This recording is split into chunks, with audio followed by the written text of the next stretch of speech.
mabilis lang malubat, biglang namamatay kahit 30 to 40% pa lang. Palitan na yan. Yung namamaga, yung lumulobo, sobrang init. Pag pinalitan natin yan, babalik sa normal yung battery life. Pero depende pa rin sa brand ng replacement. Yung original na OEM battery, mas matagal yun. Replacement naman, mas mura. Mabilis naman masira. At medyo magkaiba rin sila ng price.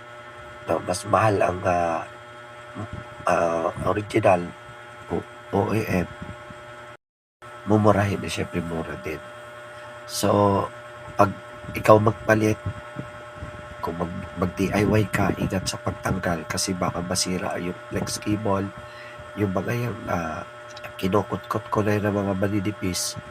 Ang tawag po dyan ay flex cable. Pag natusok yan, or mawawala ng connection dyan. At yung battery, ganun din pagka natusok, delikado rin yun.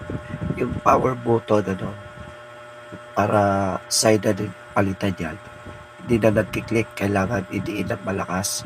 Minsan lang kaya gumana o kaya na-stuck na.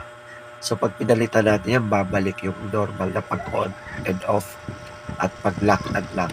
Minsan